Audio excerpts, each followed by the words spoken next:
boa tarde para todo mundo que veio aqui a Oxford presencialmente, boa tarde para todos que estão nos assistindo online e boa tarde, bom dia, boa noite para quem vai nos assistir na gravação.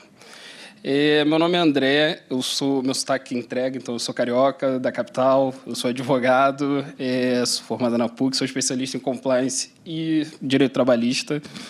E, apesar de eu não ser especialista aqui em direito criminal, direito penal e todas as discussões, é impossível uma pessoa negra no Brasil não viver a seletividade penal.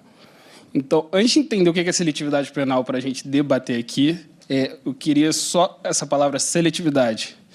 Então, imagina que qualquer pessoa andando na rua encontra jovens indo para a praia, jovens indo para o parque, pessoas negras.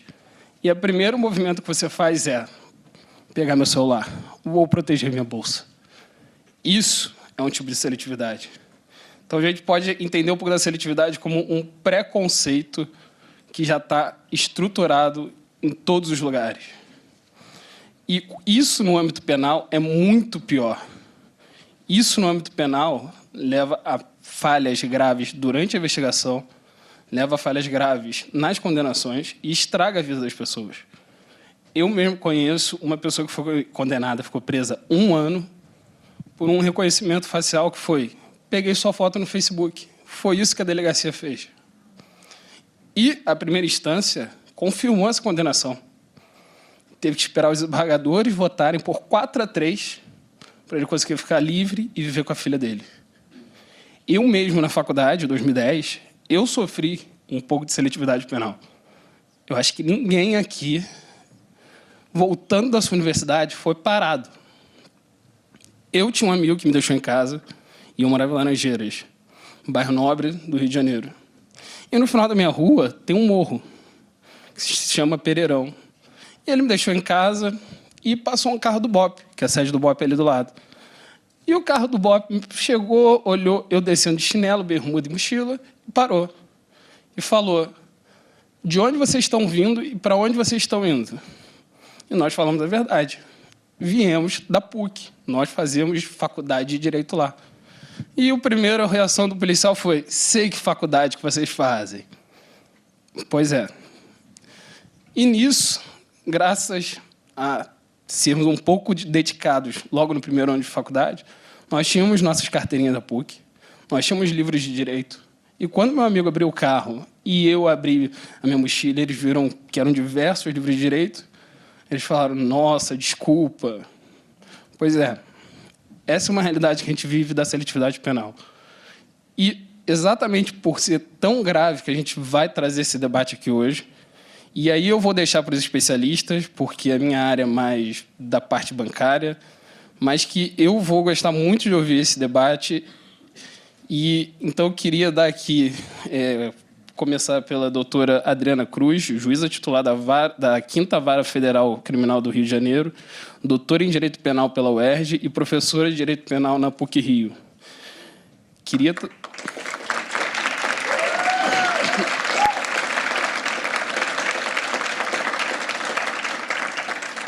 Eu queria também dar boas-vindas para o deputado Renato Freitas Júnior, mestre em Direito pela UFPR, ex-vereador de Curitiba, atual deputado estadual do Paraná e atualmente presidindo a Comissão de Igualdade Racial na Assembleia Legislativa do Paraná.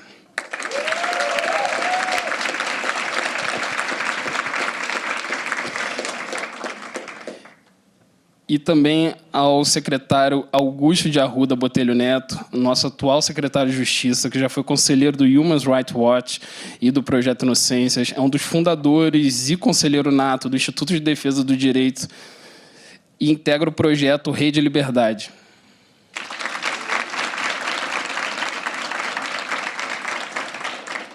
E a moderação desse painel vai ser feita por Pedro Bertolucci Kise, mestrando no Criminal Justice Policy na London School of Economics, também bolsista como eu do governo britânico e advogado especialista em direito penal e também mestre em direito e desenvolvimento pela FGV do Direito de São Paulo.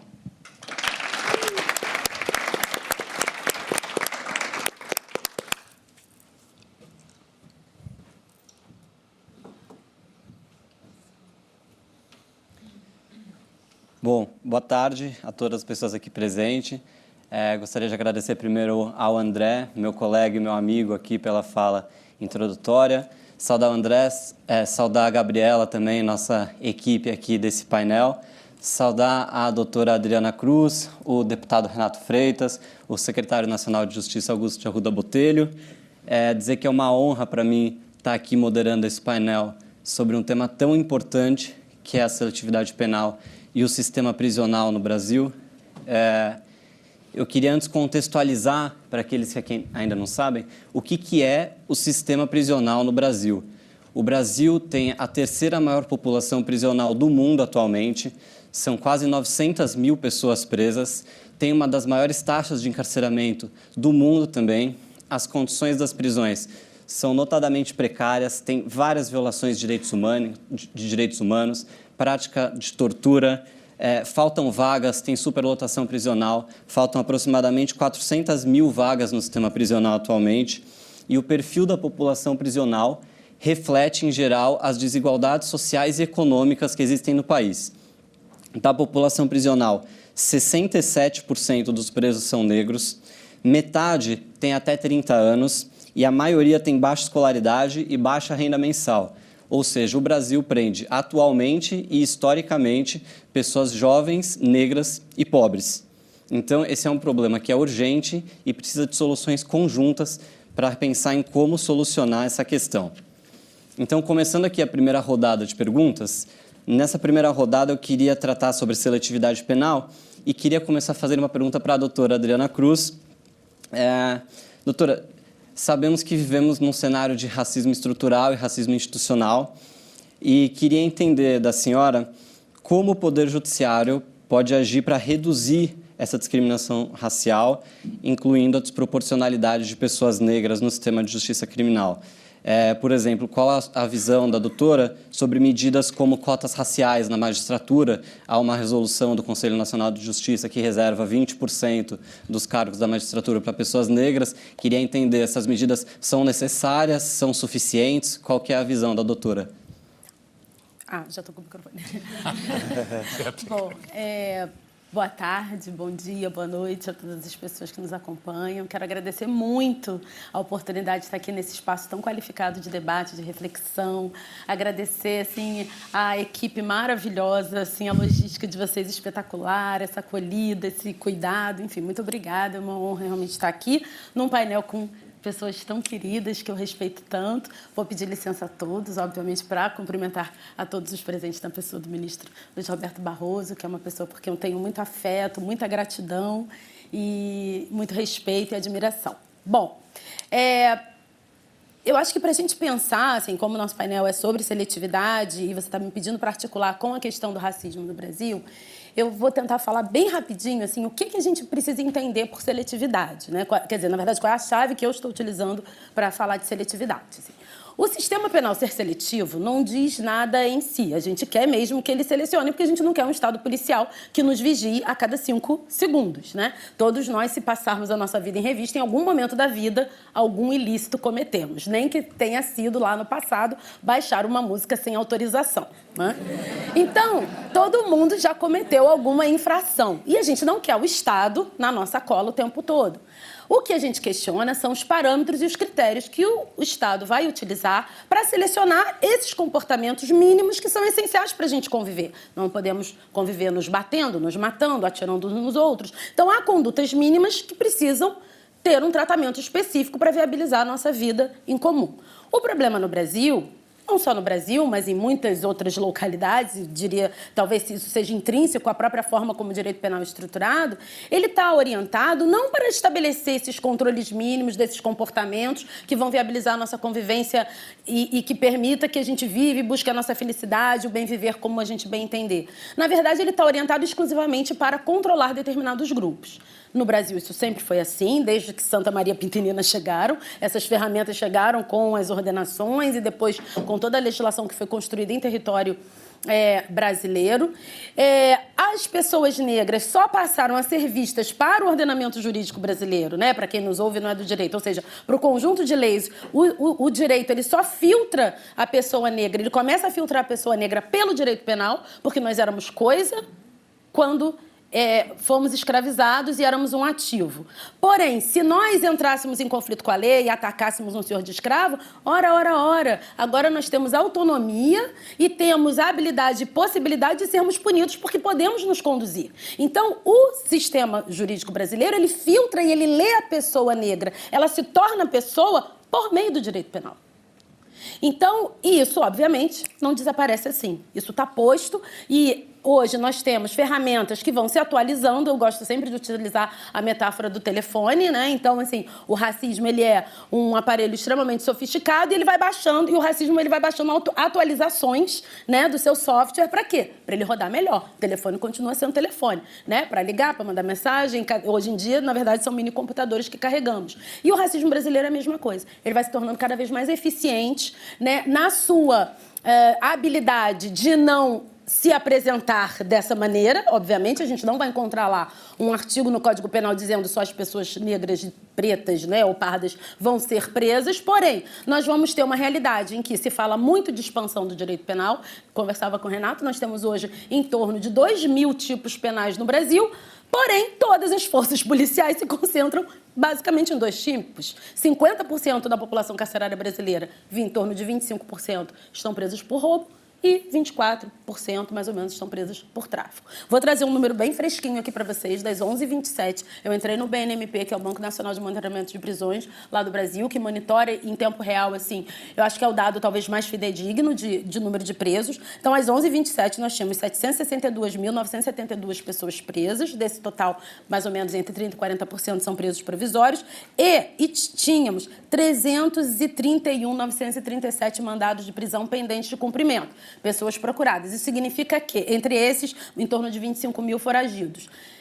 Significa o quê? Que se todos os mandados forem cumpridos, nós teríamos mais de 1 milhão de pessoas presas, né? Se esses 300.000 fossem efetivados. Então, falar como pessoa negra, né? Para quem estiver nos ouvindo, né? Eu não me autodescrevi, eu sou uma mulher negra, uso meus cabelos trançados. E eu, como mulher negra, atuando nesse sistema, como todas as pessoas negras, é extremamente desafiador, porque, assim, eu estou trabalhando num sistema que está desenhado e totalmente estruturado para controlar exclusivamente esse universo de pessoas. Ele não está preocupado em estabelecer pacificação social.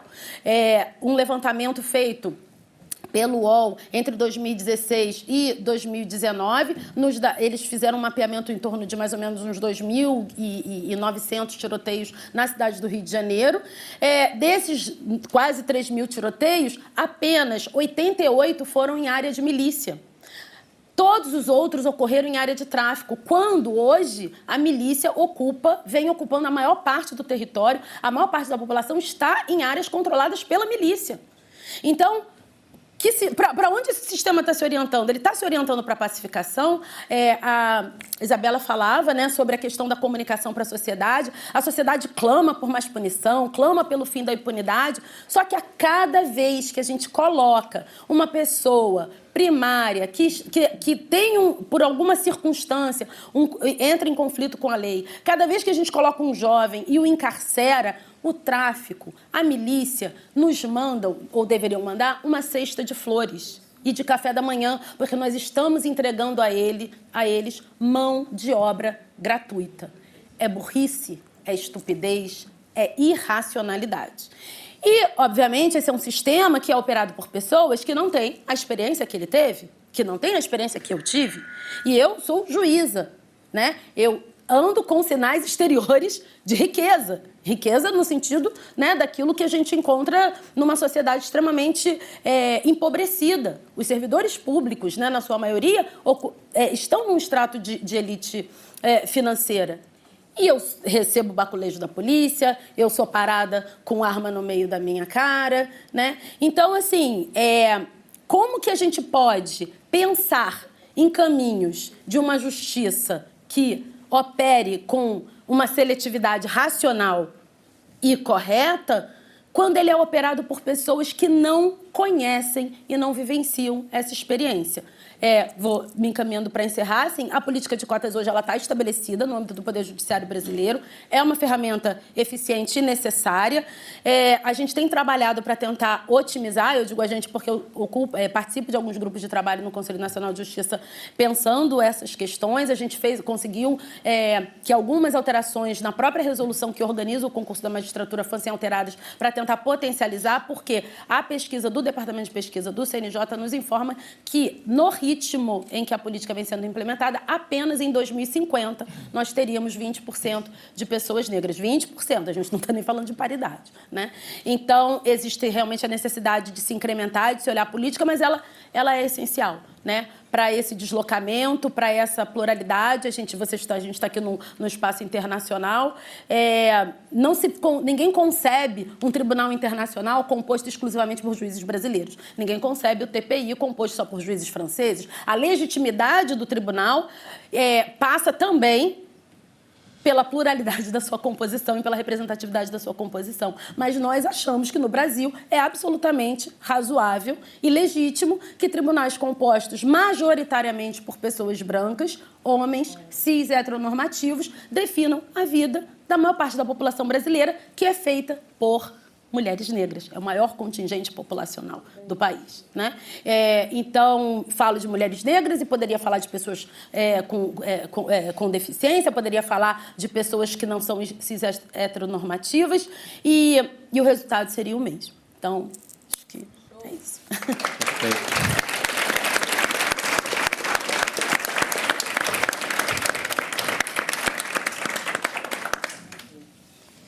Obrigado, doutora.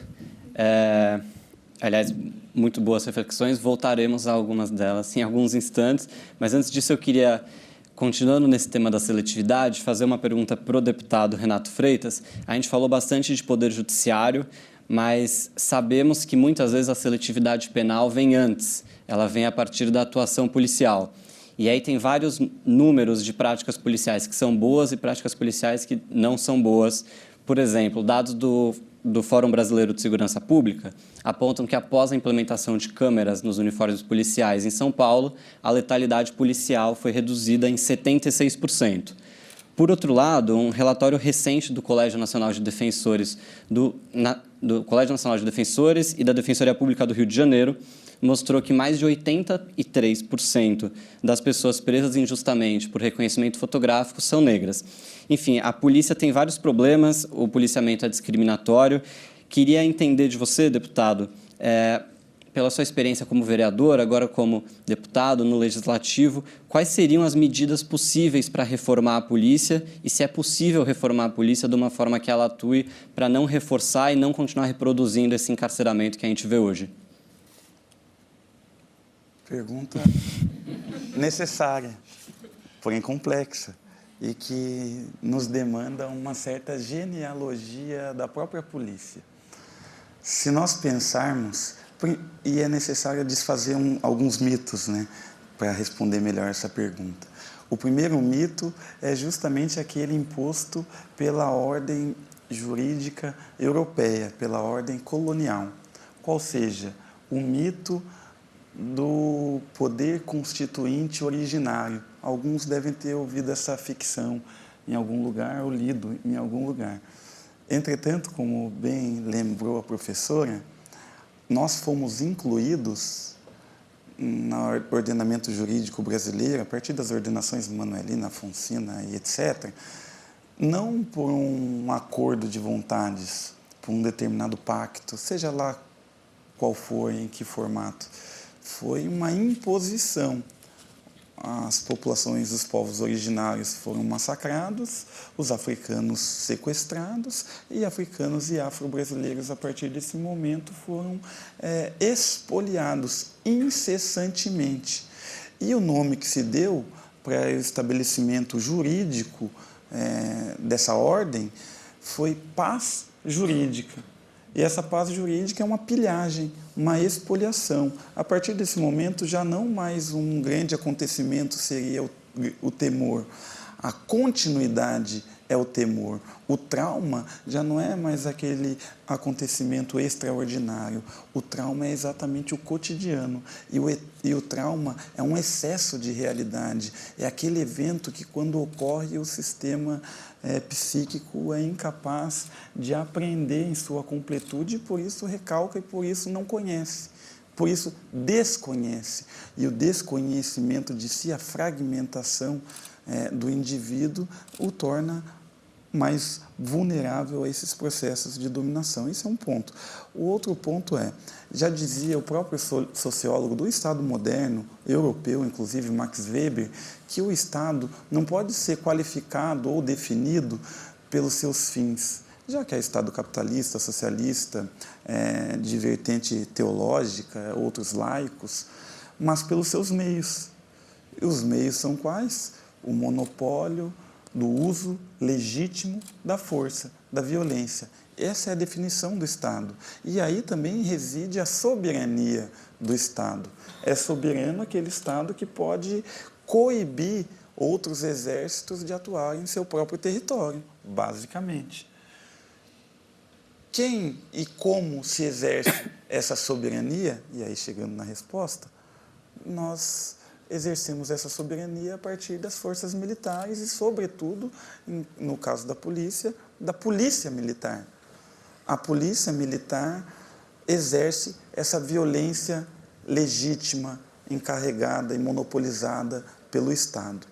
Então, ela é, de algum modo, uma porta-voz dessa própria soberania, não é um elemento secundário, é um elemento intrínseco e essencial à caracterização do Estado e está na mão da polícia, que exerce essa força e, portanto, deveria ser fiscalizada, já que a soberania, de fato, pertence ao povo, que o exerce direta ou indiretamente a partir de seus representantes.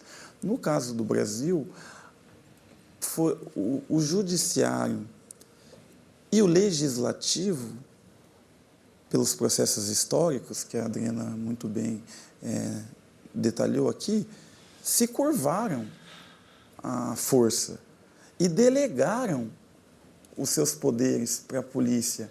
A polícia não mais cumpre a função de conservação do direito, que é uma função, evidentemente, daqueles que cuidam da ordem pública, mas a polícia institui novo direito, a partir do direito penal subterrâneo. Quando o STF diz que há um estado de coisas inconstitucional, ao mesmo tempo ele diz que, para uma fração da população, é impossível cumprir a lei. Então, o agente penitenciário, o policial penal e aqueles que lidam com a base farão o direito como melhor lhe aprouver, de acordo com a sua conveniência e a situação. Ou seja, é uma questão de fato. Voltando ao pacto, mas questão estado de natureza e estado civil. Há um estado de natureza dentro desse estado civil que se subleva, que se levanta, que se sobrepõe ao pactuamento jurídico. Para que nós hoje consigamos controlar as forças policiais, nós precisamos, em primeiro lugar, a gente precisa questionar radicalmente o fato de que as prisões, que fazem com que a gente tenha 800 mil pessoas hoje privadas de liberdade, ou um pouco menos, mas se você for contar os que estão presos, os mandados de prisão, porque essas pessoas, embora estejam na rua, não estejam em liberdade, e os monitoramentos eletrônicos, passa facilmente de 1 milhão. Mais de 1 milhão de pessoas que vivem sob os efeitos do sistema penal, a determinação da prisão delas foi da polícia militar, que nos crimes de tráfico de drogas são, em grande maioria dos casos, os crimes de vila, os crimes da justiça estadual, tem como único testemunha o policial militar e que, como nós conversávamos, o Poder Judiciário no Brasil, ele é tão cego e tão cúmplice dessa política seletiva e racista que é comum você encontrar depoimentos da seguinte ordem: o policial dizer que abordou a pessoa no meio da rua e que voluntariamente essa pessoa abriu o seu celular, mostrou as mensagens e que também voluntariamente essa pessoa levou o policial até sua casa a quilômetros de distância e mostrou que lá havia mais droga ou qualquer outro objeto ilícito e cooperou com a sua própria prisão. Essa versão, obviamente, ela é incrível. Ela é incrível. E o judiciário apenas assina. Via de regra, não, obviamente há belíssimas exceções, que eu não vou dizer aqui para não cometer né?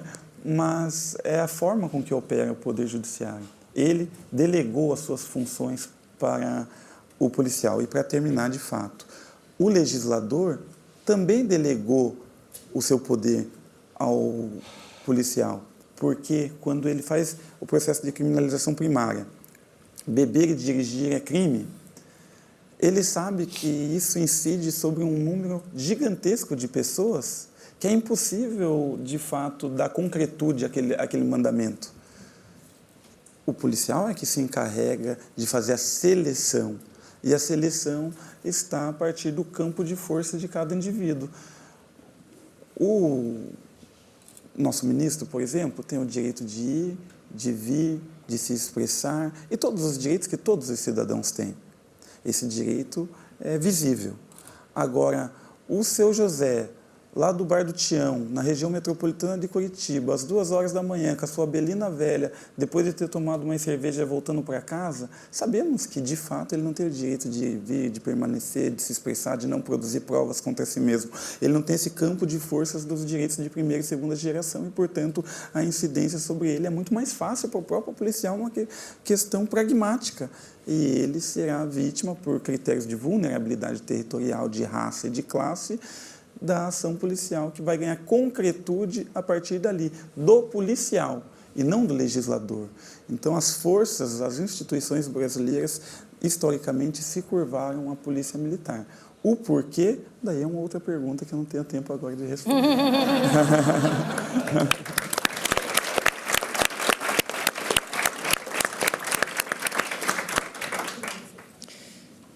Obrigado, deputado. Bom, agora uma pergunta para o secretário nacional Augusto Botelho. Uma pergunta talvez com um viés um pouco mais prático. Sabemos que atualmente há algumas boas iniciativas sendo desenvolvidas no âmbito do Poder Executivo e no Judiciário para tentar solucionar a crise do sistema prisional. Eu menciono aqui como exemplo o CNJ, Conselho Nacional de Justiça, está implementando atualmente a Central de Regulação de Vagas, que é uma iniciativa basicamente inspirada num princípio chamado de numerus clausus, que é a ideia simples e eficiente de que nenhuma prisão pode receber um detento além da sua capacidade física, para evitar a superlotação. Eu queria saber do senhor como que o senhor avalia esse tipo de iniciativa e como que o Ministério da Justiça pode contribuir com essas iniciativas que tentem solucionar esse que é um dos gargalos da democracia brasileira. Primeiro, boa tarde para todo mundo. Queria agradecer o convite imensamente. Dar meus parabéns na tua pessoa, Pedro, pela organização do evento, pela escolha dos painéis, os temas incríveis, pela escolha até dos participantes, porque, veja, no último... Está filmado, né? Tá tudo bem. No último encontro de estudantes, esses fora do Brasil, que acontece que eu participei, meu companheiro de mesa foi o Sérgio Moro. Olha que diferença, gente. Olha que delícia. Está aqui com a Adriana e com o Renato, um prazer imenso. Dois amigos tão queridos. Mas parabéns mesmo, gente. Nossa. Os painéis estão muito bacanas. Se eu fizer uma pergunta aqui para todos vocês, eu tenho certeza, independentemente de posicionamento ideológico, de onde vem, de onde vai, para onde foram, a resposta vai ser exatamente a mesma. Vamos imaginar o seguinte, aqui a gente está em Oxford, a gente não está na Avenida Paulista, mas se a gente saísse falando com o celular na Avenida Paulista, em 5 minutos a gente estaria sem o celular. Porque hoje, inclusive, o furto qualificado de celular em São Paulo, que já estava ruim, e no centro de São Paulo, principalmente, virou uma situação incontrolável. essa pessoa vai ser presa em flagrante, né? Daqui a pouco, né? E vamos imaginar que dentro do sistema de justiça, principalmente paulista, ela vai tomar uma pena base de 5 anos e 4 meses, que é a pena geralmente é que se dá para roubo. Ela vai cumprir aí 2, 3 anos e vai voltar a conviver em sociedade. Isso é absolutamente claro. Nós não temos, ainda bem, no país, nem penas perpétuas, nem pena de morte. Então saibam que aquela pessoa cometeu um crime contra você, seja esse crime de roubo ou contra qualquer outro crime, se tem algo absolutamente certo, é que ela voltará a conviver em sociedade. A pergunta que eu faria para vocês, e que tenho certeza que a resposta vai ser unânime, é: a gente quer que essa pessoa volte a conviver em sociedade, melhor ou pior? A resposta é óbvia, melhor. Ninguém aqui em sã consciência vai dizer pior. Então, diante desse cenário de unanimidade, e eu já fiz essa pergunta, eu tive uma campanha não vitoriosa para deputado federal, eu percorri o estado de São Paulo inteiro dando palestras sobre sistema de justiça criminal, sobre política de drogas, por isso que eu não fui eleito, né? O tema para ser candidato, né? Jamais seria eleito com essa pauta, mas enfim, é possível ser eleito. Mas, e eu fazia essa pergunta reiteradas vezes: você pode ter uma classe de direito no interior de São Paulo, metade da classe, vamos imaginar, assim, pessoas bastante conservadoras, a resposta continua sendo a mesma. Por mais que eu entenda aquela parte conservadora da classe, que a pena deveria ser uma pena de prisão quase que perpétua para um crime de roubo, ainda assim eu tenho essa consciência que o sistema penitenciário ele deve servir para devolver para a sociedade uma pessoa melhor. Então, diante desse cenário de unanimidade, saibam que nós estávamos fazendo absolutamente tudo errado. É impossível no sistema penitenciário que nós temos atualmente e que mudará, e aí vai ser a parte da minha resposta, devolver para a sociedade um homem e uma mulher melhor. É impossível. Impossível. E aqui quem fala é uma pessoa que trabalha há 22 anos com esse sistema, já fez mais de 20 mutirões carcerários, fez vistorias em mais de 80 presídios no Brasil inteiro, com o CNJ, inclusive, conhecendo de perto essa realidade. É impossível devolver para a sociedade alguém melhor. O que o Ministério da Justiça vem fazendo? Algo que, para mim, e essa primeira medida foi extremamente básica. Alterar algo que pode parecer uma simples nomenclatura, mas não é, diz muito mais do que isso. Nós tínhamos no Ministério da Justiça o quê? Uma coisa chamada DEPEN, que era um departamento penitenciário, que simplesmente faz o quê? Cuida de penitenciária, rebelião, comida, água. Esse departamento não existe mais, ele foi substituído por uma Secretaria Nacional de Política Penal. Por quê? Porque a visão deste governo agora é completamente diferente de simplesmente olhar um problema dentro do sistema penitenciário. Uma Secretaria Nacional de Políticas Penais, ela pensa o antes, o durante e o depois. Porque eu preciso devolver para a sociedade pelo menos parcela dessa população carcerária, porque parcela dessa população, gente, nós não conseguiremos devolver melhor. Principalmente esse jovem, negro, periférico, preso por crime sem violência, que é o perfil do sistema penitenciário brasileiro. Esse vai virar a mão de obra de facção criminosa. Esse dificilmente nós vamos recuperar. Mas parcela da população nós ainda temos esperança. E uma Secretaria Nacional que pense dessa forma, pense como dessa forma? Criando uma série de programas dentro do presídio, programas de capacitação para trabalho, programas educacionais, que façam um trabalho de prevenção e que façam um trabalho, e nós vamos criar agora uma política nacional do egresso. Governo nenhum pensa em egresso.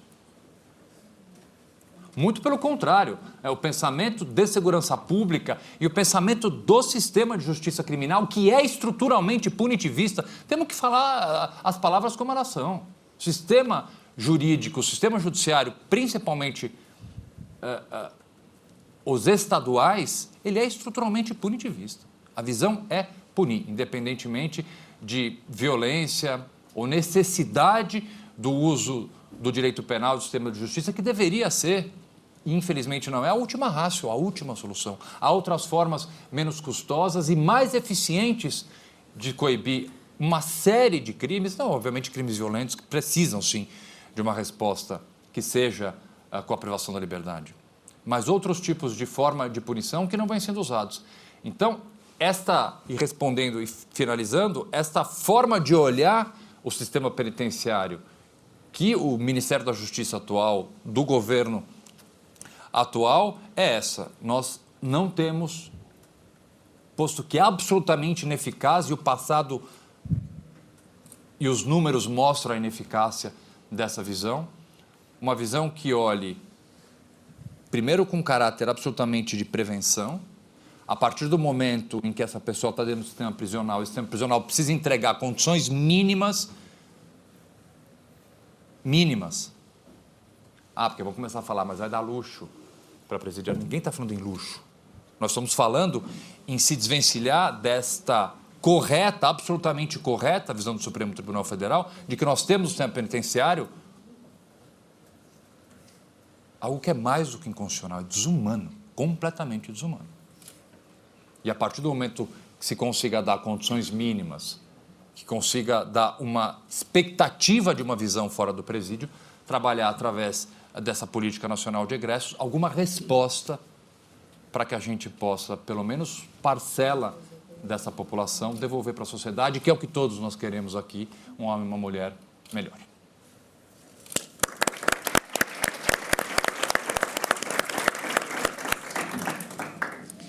Obrigado, secretário. Bom, vou passar para o segundo bloco aqui das perguntas. E, nesse segundo bloco, eu queria tratar um pouco da política de drogas, que foi mencionada já em algumas das respostas anteriores. O Brasil tem um problema bastante grave em relação à política de drogas e em relação ao que se chama de guerra às drogas. Desde que a lei de drogas foi alterada no ano de 2006, a população prisional do Brasil quase triplicou. Ela saltou de 320 mil presos em 2005, um ano antes, para 700, quase 800 mil presos atualmente, sendo que aproximadamente 1/3 dessa população está presa por crimes previstos na lei de drogas. Vários pesquisadores nesse sentido apontam que o impacto que essa lei de drogas teve na população prisional também decorre das formas como ela é interpretada pelo Poder Judiciário e da forma como a polícia lida com o combate às drogas. Então, sobre esse tema, voltando para a doutora Adriana Cruz, queria fazer uma pergunta, primeiro especificamente, sobre os desafios do judiciário nesse contexto de processos em massa relacionados à lei de drogas, muitas vezes de pequenos traficantes, e uma pergunta específica, porque sabemos também que no caso das mulheres, essa guerra às drogas é ainda mais grave, ela parece ter um peso ainda maior. Das mulheres presas, 60% estão presas por crimes previstos na lei de drogas. Muitas dessas mulheres são mães, enfrentam os desafios da maternidade no cárcere. Então, eu queria saber da doutora quais são os desafios e as perspectivas como juíza de trabalhar nesse contexto de guerra às drogas. Bom, no meu caso, assim, como eu sou juíza federal, os nossos processos de tráfico não são processos que estão numa zona cinzenta, né? Em geral, quando a gente, mesmo o flagrante, quando ele acontece no aeroporto ou mesmo numa região de fronteira, nós temos uma situação, digamos assim, até pela quantidade, pela forma como esse tráfico acontece, a gente não trabalha tanto nesse campo, digamos, da dúvida, né? Os processos que tramitam na Justiça Estadual, né, como o Renato já sinalizou, já tem um perfil diferente e geralmente vão chamar a dificuldade de aplicação da nossa lei de drogas, que é muito ruim, né? Eu acho que ela nasce com uma intencionalidade de despenalizar o usuário, né? Uma intencionalidade positiva. É assim que caminham os principais países que têm tido experiências exitosas, né? Portugal, o mais conhecido. Porém, a maneira como essa despenalização aconteceu acabou aprofundando ou ampliando o grau de incidência do crime de tráfico, como também o Renato já sinalizou. Quer dizer, aquela pessoa que está lá, né, em Ipanema, 9 horas da manhã ou 5 horas da tarde, vendo o pôr do sol em Ipanema, fumando seu baseado, ela não é incomodada, né? Uma senhora que trabalhava na casa da minha irmã perguntou: Bárbara, maconha é liberada em Ipanema? Ela achava que era uma zona franca. Ela realmente achava que era uma zona franca, porque as pessoas fazem o uso sem serem incomodadas. No entanto, se você anda 2 quarteirões ali na Avenida Nossa Senhora de Copacabana, um rapaz estiver descendo do ônibus com a mesma quantidade de droga, ele vai ser preso por tráfico. E mais, ele vai ser preso por associação ao tráfico, porque aquele juiz vai dizer: no Rio de Janeiro não tem tráfico no varejo, se você está vendendo, então você também está associado ao tráfico, você vai ter uma pena de 5 anos pelo tráfico e de 3 anos pela associação criminosa, 8 anos de regime fechado pelo Código Penal. né? E aí a gente tem o sistema inchando. Então, assim, eu acho que a gente tem que pensar a questão das drogas em 2 planos. Eu acho que é uma questão macro, que precisa ser pensada como política, pelo legislativo, pelos órgãos de cúpula, né? Como que a gente quer endereçar essa questão? Que da maneira como ela é endereçada hoje, não está funcionando. A gente só está enxugando gelo, nós só estamos gerando mais violência para a sociedade que fica né, no fogo cruzado entre facções, milícias. Então, assim, eu acho que há uma questão macro, né? O ministro Barroso sempre pontua isso, acho que com muita pertinência. A gente precisa repensar essa questão como sociedade. Essa é uma ponta. Porém, e aí, conectando com o que a Érica disse no painel sobre a fome, há uma urgência. Há pessoas que estão presas em condições subhumanas hoje. Nós temos 2 presídios sobre os quais a Corte Interamericana de Direitos Humanos condenou o Brasil, né? O Plácido Sá Carvalho, no Rio de Janeiro, e o Curado, em Pernambuco. E, assim, são esses 2 presídios, mas poderiam ser muitos outros, né? E quando a gente fala aqui, o Augusto está dizendo, não é que vá dar luxo, do que a gente está falando aqui, gente, é da pessoa não dormir com a cabeça no esgoto. É da pessoa não comer comida azeda com barata. É disso que a gente está falando, é desse grau de violação que a gente está tratando, né? É da pessoa não ser torturada, né? Então, nessa incidência mais imediata, eu acho que o que a gente precisa fazer é um retorno à legalidade. Porque hoje, para além de um estado de coisas inconstitucional, há um estado de ilegalidade na aplicação de lei de drogas. Porque a maior parte, ou uma parte significativa da magistratura, não aplica a lei como ela determina que seja aplicada, mesmo numa lógica punitivista, né? Porque o proibicionista, porque nós temos a figura do tráfico privilegiado, ela é afastada de todas as formas possíveis e sob os mais diversos fundamentos, né? E uma pessoa que se enquadra na figura do tráfico privilegiado por determinação legal, não é nenhuma invencionice, não é nenhum ativismo judicial, é a legislação que saiu do parlamento. Então, eu aplicando aquela legislação, essa pessoa ela não vai incidir numa pena privativa de liberdade, né? Então, eu acho que a gente fazer esse retorno à legalidade. Eu acho que a gente precisa pensar especificamente em relação às mães. Há estados da federação em que o número de mulheres presas por tráfico chega a 90%, né? O tráfico, é preciso também que a gente não romantize, não é necessariamente aquela mulher que entrou no presídio para levar a droga para o marido, lógico, essa figura também existe, mas a gente tem que pensar um sistema, uma realidade de muita precarização e que é o que ela pode fazer para ganhar um dinheiro dentro de casa, cuidando dos filhos, porque a gente não tem creche, ela não tem onde botar aquela criança, ela não tem emprego. Então, olha aí, né?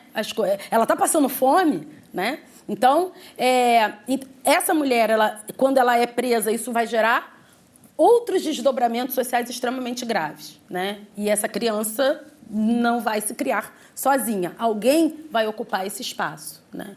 Então, eu acho que é preciso que a gente olhe também em relação às mães esse retorno à legalidade. Quando o Supremo concede o habeas corpus coletivo numa decisão paradigmática, histórica. Pela primeira vez, o Supremo acolhe a possibilidade do habeas corpus coletivo exatamente na situação das mães, né, das gestantes, dos pais de pessoas com deficiência, né? O Supremo nada mais fez do que dizer: aplique-se o artigo 318 do Código de Processo Penal. Então, a gente está falando aqui, repito, não são soluções mirabolantes que vão demandar dinheiro, é a gente aplicar o que a legislação determina, né? Então, eu acho que é preciso esse reforço de retorno à legalidade, é uma medida urgente, é preciso que a gente pense também que essa medida, essa alteração do Código de Processo Penal da prisão domiciliar em relação às mulheres grávidas, gestantes e mães de menores de 12 anos, ela vem numa lei que está tratando do marco da primeira infância. É um direito da criança, acima de tudo. É uma violação ao direito da criança, né? E aí, vou deixar aqui já uma sugestão, aproveitar que tem parlamentares aqui de alto nível, tramita no Congresso um PL de 2016 que trata da política de responsabilidade político-criminal, ou seja, meio que como se fosse uma lei, uma norma geral do direito, né? Normas gerais de direito para a política criminal. Então, para que o legislador, quando ele vai fazer alguma alteração legislativa, ele pense, em matéria penal, ele pense no impacto social, se faça levantamento dos custos, dos impactos que aquilo vai gerar. Eu acho que seria um caminho muito interessante a gente começar a pensar a política criminal dessa forma e não apenas respondendo aos sustos, né? Porque acaba que é isso que acontece e é compreensível, lógico, mas, enfim, não tem sido eficiente. E talvez, em relação especificamente às mães e gestantes, eu acho que talvez a gente pudesse pensar de imediato, né, talvez num recurso, de uma remessa necessária nos casos de decretação de prisão de mães, de crianças e de gestantes. Veja só, nós temos remessa necessária quando a fazenda pública é condenada.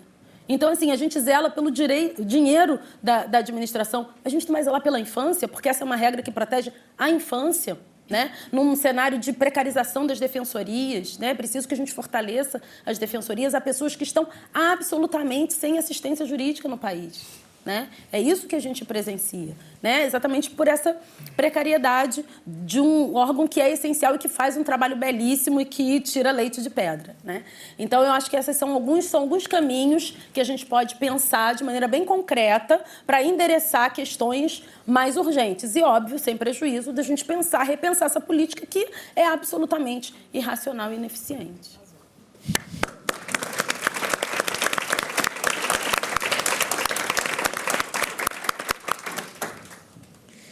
Obrigado, doutora.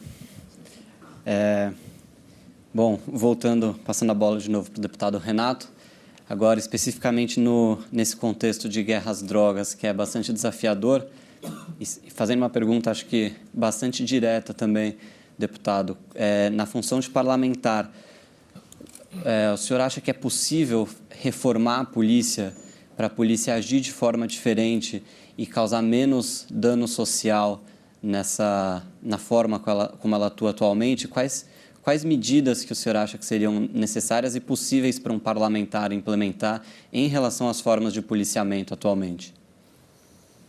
Obrigado pela pergunta, porque ela me dá a oportunidade de terminar a resposta passada e iniciar a questão das drogas, né? Eu disse no outro momento que as instituições delegam seus poderes e prerrogativas para que a polícia, de fato, aplique, e a polícia acaba se engrandecendo e tomando o protagonismo das políticas de segurança pública, de modo geral, a partir do direito penal subterrâneo. Esse que levou um candidato à condição de presidência quando dizia bandido bom é bandido morto, que é evidentemente um crime. E não é só a pena de morte que se reivindicava. É um rebaixamento da pena de morte, porque se trata de uma execução sumária. A pena de morte, de algum modo, pressupõe o devido processo legal. E o que se queria, o que se exige e o que se faz hoje no Brasil é a execução sumária. Só no estado do Paraná, qual eu sou deputado, só no ano passado houve 483 mortes pela polícia militar em autos de resistência. Nenhum policial foi morto. Nenhum policial foi baleado e 483 pessoas foram assassinadas. No ano de 2019, os policiais mais se mataram durante o trabalho do que foram mortos por eventuais bandidos. Então, a própria corporação. O que faz para reduzir esse protagonismo ilegal policial? Fortalece as instituições, mas, sobretudo, fortalece a sociedade civil a partir da inclusão cidadã, quando há educação, quando há uma renda mínima digna e também as mudanças legislativas. 5 anos para o tráfico, de pequena quantidade, mais 3 da associação, 8 anos. 8 anos para alguém que está com 50, 100 gramas de maconha, de cocaína, tanto faz. É uma pena maior, mais severa, provavelmente vai começar num regime fechado, do que alguém que imotivadamente assassina outra pessoa. Se eu, sem motivo algum, te matar aqui, talvez pela qualidade da vítima, né? E também pela qualidade do autor, talvez seja maior. Mas a pena mínima é de 6 anos. Até onde eu estudava direito, talvez se mudou, não estou sabendo. 6 anos. 6 anos. Então, ostenta bons antecedentes, é filho do coronel do município, da comarca, etc. 6 anos. 6 anos, regime semiaberto. Sai de tornozeleira. O tribunal de júri demora 10 anos, 20 anos. O fato é, nós temos no ordenamento jurídico brasileiro diversas anomalias, mas a principal delas é que a vida não é o centro do ordenamento jurídico, sobretudo na seara penal. É o patrimônio. Ah, mas isso é drogas, não é patrimônio? É patrimônio, porque é a incursão do indivíduo no mercado informal e ilegal. E só por conta de ser mercado é que é criminalizado, patrimonial indireto. O direito penal tem como uma de suas maiores penas o crime de sequestro seguido de morte. E não de um homicídio qualificado por isso ou por aquilo. Não, não é a vida. E o direito penal nos demonstra isso a todo momento com diversos exemplos. É o patrimônio. E isso tem que ser dito e modificado pelo legislador a partir, claro, da sociedade civil organizada, incluída pela... E sobre a política de drogas, olha, a política de drogas é um fracasso em sua história, porque tudo que ela declara, ela descumpre. Tudo que é oculto, ela cumpre. As primeiras, e exemplifico, as primeiras proibições ali ao uso de drogas, por exemplo, nos Estados Unidos, que se proibiu o ópio, a mesma lei que proibiu o ópio quando os chineses estavam lá construindo as vias férreas, as estradas de ferro, a mesma lei que proibia o ópio, proibia aquelas tranças na nuca em reverência ao imperador, ou a cultura deles. Era uma forma de controlar, não o uso da droga, mas de controlar aquela população. Até porque no mesmo momento em que era proibido o uso de ópio, pelo chinês, principalmente, nos Estados Unidos, o filho dele poderia usar o ópio. Como assim, Renato? O filho dele, sim. Ao mesmo tempo que o ópio era proibido, o xarope à base de ópio era permitido, porque possibilitava que os pais daquelas crianças trabalhassem mais, porque o ópio dopava as crianças. A cocaína é a invenção da indústria química alemã, e não da Bolívia, não da Colômbia. A Inglaterra assassinou milhares de pessoas dentro da China com o direito do livre mercado de vender droga para os chineses.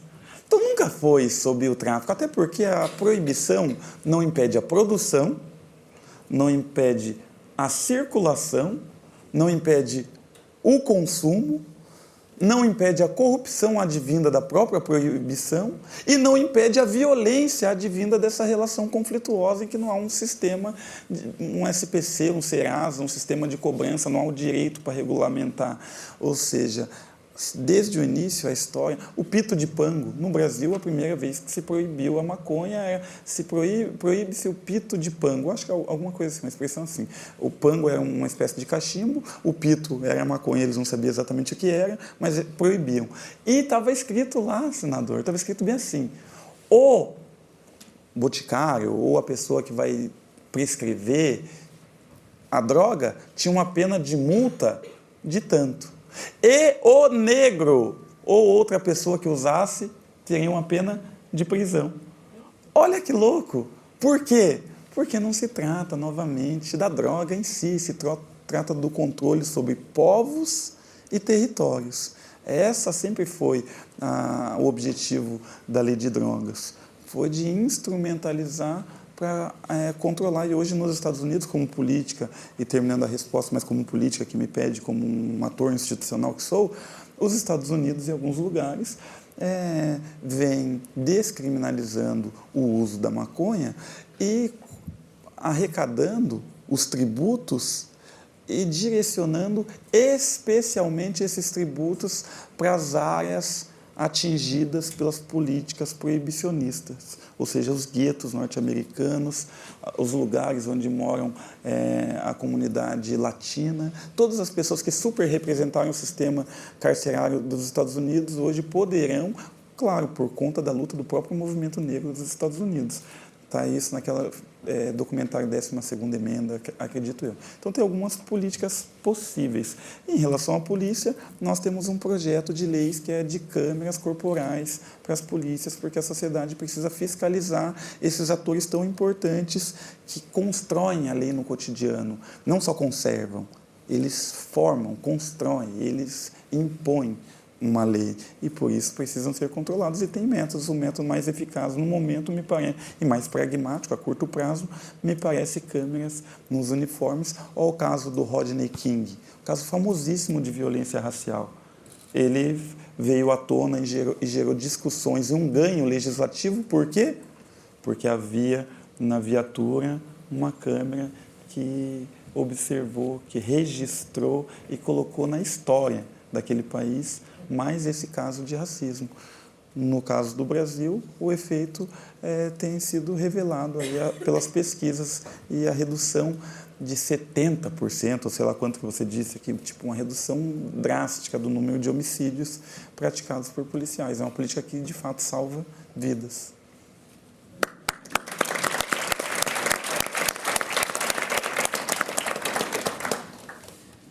Obrigado, deputado. Achei interessante que você comentou também sobre descriminalização e políticas que estão sendo adotadas em outros países. Na minha próxima pergunta, eu queria perguntar para o secretário Augusto de Arruda Botelho, na condição de alguém que foi por muitos anos advogado e que agora está num cargo de executivo no Ministério da Justiça, queria saber qual que é a sua visão como Ministério da Justiça do Brasil tentar fazer uma nova política de drogas diferente do fracasso histórico que a gente vem implementando. E, em segundo lugar, qual que é a sua visão sobre o estabelecimento de critérios objetivos para diferenciar o tráfico e o uso, né? Nós sabemos que atualmente o Supremo Tribunal Federal está julgando um recurso extraordinário que trata disso. Existem algumas propostas já, alguns ministros já votaram, existem propostas que estabelecem quantidades. Queria saber um pouco a visão do senhor sobre isso também. Bom, o Ministério da Justiça e Segurança Pública, através do ministro Flávio Dino, tem um posicionamento que eu concordo e defendo, que neste momento, principalmente diante do julgamento do Supremo que se avizinha, o Executivo não pode fazer grandes alterações neste momento na política de drogas até o término desse julgamento no Supremo, porque de fato ele pode alterar de forma bastante substancial a legislação e diretamente também a política de drogas.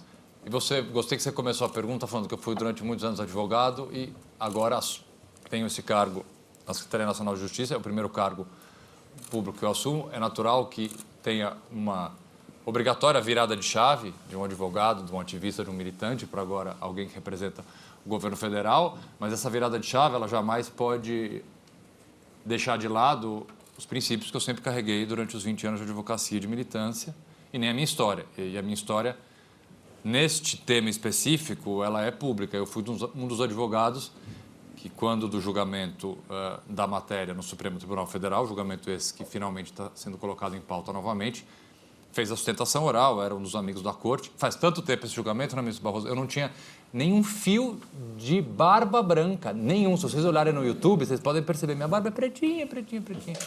Esse julgamento está há muitos anos para acontecer e meu posicionamento está lá. Então, assim, hoje eu ocupo esse cargo, mas o meu posicionamento, defendendo a inconstitucionalidade do artigo 28, está lá exposto nessa sustentação oral que eu fiz. Não teria por que mudar, mas entendo, compreendo e defendo a postura do Ministério da Justiça, esse posicionamento de que temos que aguardar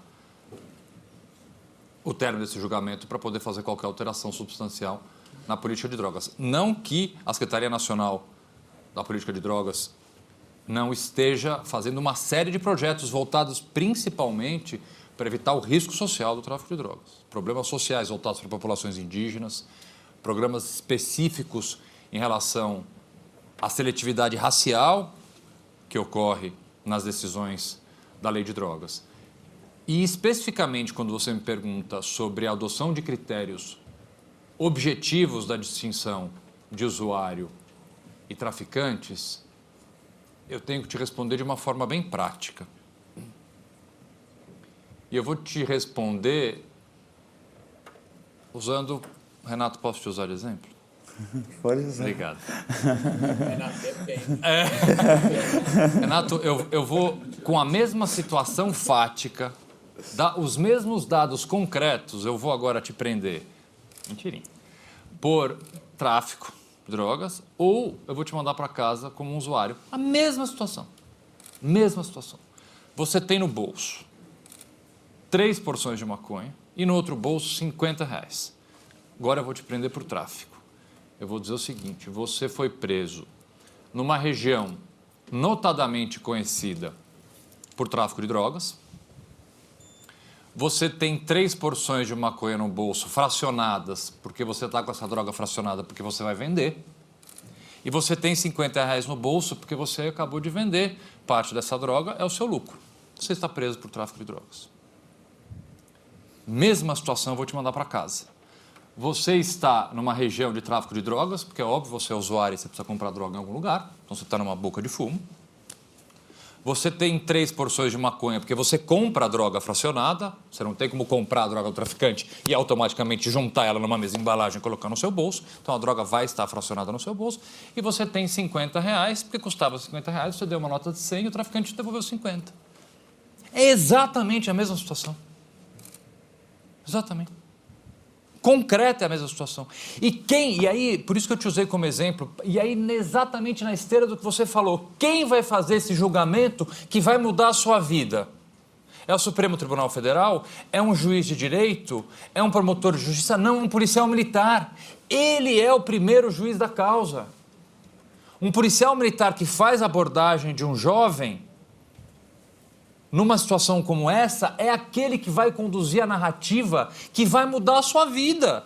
Porque ele vai chegar na delegacia, apresentar o flagrante e contar para o delegado, com esses mesmos dados concretos, a história que ele subjetivamente vai montar na cabeça dele.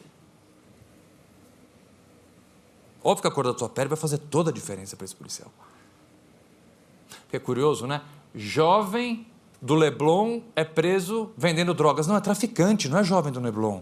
Tem nome isso, é traficante. Mas a sociedade toda, a seletividade e o critério racial, principalmente na política de drogas, ela é tão evidente que até a narrativa da imprensa muda completamente. Quantas vezes a gente viu? Jovem do Leblon vende drogas sintéticas em festa de música eletrônica. Não, gente, é traficante que chama isso. Não é jovem do Leblon, droga sintética. Jovem de classe média. Jovem de classe média, quando põe o classe média é a cereja do bolo, né? Então, é impossível que um texto legal permita este tamanho de subjetividade, que faça com que o policial militar, não estou julgando aqui especificamente a postura da polícia militar, mas é de fato aquela que vai julgar o futuro da sua vida. Sim. Porque a partir do momento que ele leva para a delegacia e ele conta para o delegado essa narrativa, o delegado vai colocar no flagrante aquilo, ou é tráfico ou não é, o promotor de justiça vai ler aquilo e vai subentender que esse depoimento do policial, ele naturalmente, depoimento de um policial no Brasil, ele é alçado à categoria de prova indene de dúvidas, porque o policial não mente, não sei por que criou-se essa figura dentro do Brasil, né? Que o depoimento policial ele é quase que intocável. E aí o promotor de justiça, no primeira análise, vai te denunciar por tráfico, e acabou, e a sua vida está selada nesse momento. É inadmissível que um texto que encarcera 68% no estado de São Paulo, gente, são 68% das mulheres presas do estado de São Paulo estão presas pela lei de drogas. Esse número é assustador. 33% dos homens e 68% das mulheres. É inadmissível que um texto legal tenha esta subjetividade que permite injustiças que mudam a vida das pessoas. E vai um pouco voltando aqui àquela minha primeira resposta. Esse jovem que eu, por essa opinião, porque é uma opinião do policial militar ou de quem quer que seja que faça essa construção, que vai mudar, mudou a tua vida completamente, porque você, eventualmente esse usuário, que foi taxado como traficante por uma subjetividade da lei e que vai cumprir uma pena, esse a gente vai perder.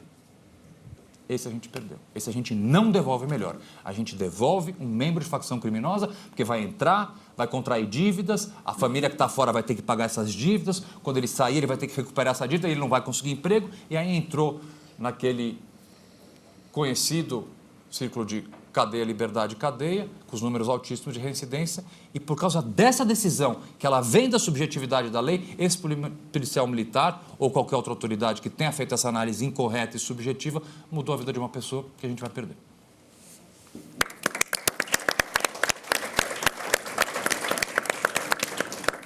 Obrigado, secretário. Bom, agora a gente está se encaminhando para o final. Eu queria abrir para perguntas. Tá bom.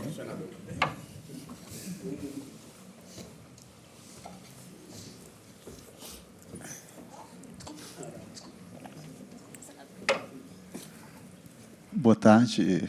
Quero parabenizar essa apresentação dessa tarde. Eu me senti aqui instigado a fazer um questionamento, tendo em vista que eu tenho 2 missões na minha vida, que é ser servidor público e ser professor.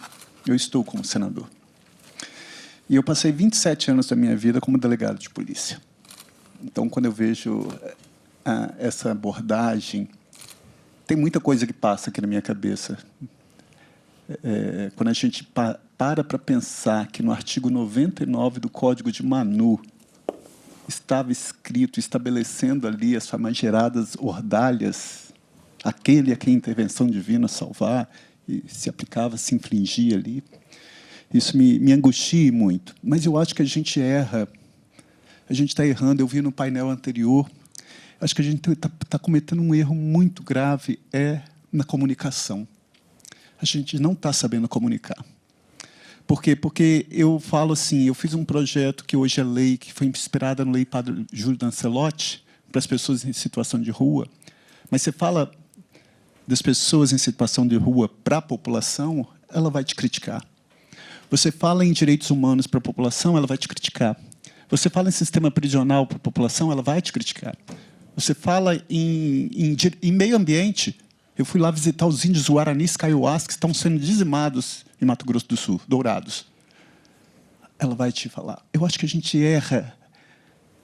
Eu acho que a lição a gente sabe de cor, mas onde que a gente está errando nessa comunicação? Essa comunicação, para mim, ela é muito grave. E eu também queria fazer uma pergunta. Se eu perguntasse aqui a todos vocês assim, a justiça é morosa? Porque está ligada com o sistema prisional. Todos vão falar que sim. E se eu perguntasse, mas e por que a justiça é morosa? Todos vão falar, ela é morosa porque a lei é falha. Ela é morosa porque... Enfim. E aí eu pego para vocês. Se uma pessoa for presa, artigo 10 do Código de Processo Penal, 10 dias para concluir o inquérito, 30 dias se estiver solto. Oferecimento da denúncia, 5 dias, artigo 46. Prazo para apresentação de resposta, 10 dias, artigo 396. Prazo para concluir a instrução, artigo 400, 60 dias. Prazo para alegações finais, artigo 403, 5 dias. Prazo para juiz proferir sentença, 10 dias, que o CNJ aumentou para 100 dias, porque ele achou que o prazo era muito curto. Prazo para apelação, artigo 600, 5 dias. Se você somar isso tudo, não chega a 6 meses. Então, o problema não está na lei. A lei, ela existe. Agora, por que não se cumpre o que está aqui quando você traça esse perfil socioeconômico de quem está preso, pobres, pretos, semi-alfabetizados? É muito triste. Eu falo isso, ministro Barroso, com muita dor no meu peito, porque eu fui utilizado pelo Estado por 27 anos para agir de forma contundente contra pobres, pretos e semi-alfabetizados. Quando os crimes que maior prejuízo quem pratica são crimes praticados por políticos. Porque quando um político desvia a verba da saúde, ele está matando milhões de pessoas. Quando um político desvia a verba da educação, ele está matando sonhos de milhões de jovens. Então, o que vocês acham que a gente deve fazer para melhorar a comunicação, para que as pessoas não tirem essa roupagem de que bandido bom é bandido morto? Eu que sei o que eu passo na minha turma e no meu estado e com meus amigos, sendo um delegado com esse comportamento apaixonado por direitos humanos. Eu que sei.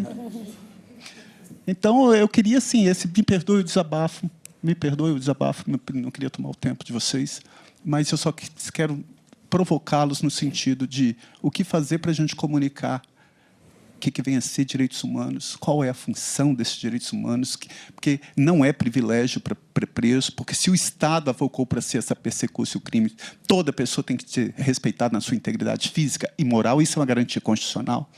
Se o Estado determinou que todos temos direito a um meio ambiente ecologicamente equilibrado, conforme determina o artigo 225, isso tem que ser estabelecido.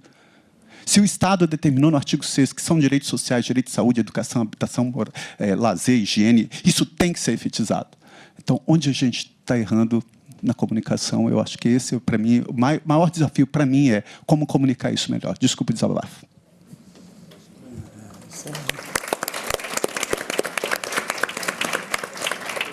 Vou me pegar nesse gancho aqui do senador, mas eu queria dizer, Augusto, que eu estou arrasada com sua frase, e você repetiu de novo e eu fiquei mais triste ainda. E eu vou compartilhar desse sentimento aqui, desse desabafo do senador. Veja, eu sou advogada, né, de formação e larguei a advocacia desde que entrei para a política, não consigo mais me enxergar advogando. E terminei que fui para a nutrição para pensar sustentabilidade a partir da pauta da alimentação. E desde que eu entrei para a política, que tem um princípio base, que é agora ainda mais forte na política, ele me rege, que é o sentimento catedral. O sentimento catedral é o seguinte: a Sagrada Família ainda está em construção, inclusive, em Barcelona. O sentimento catedral é que todas as pessoas que um dia sonharam em ver uma catedral de pé nunca a viram pronta. A gente tem uma catedral próxima aqui, a Oxford, que passou 900 anos para ficar pronta.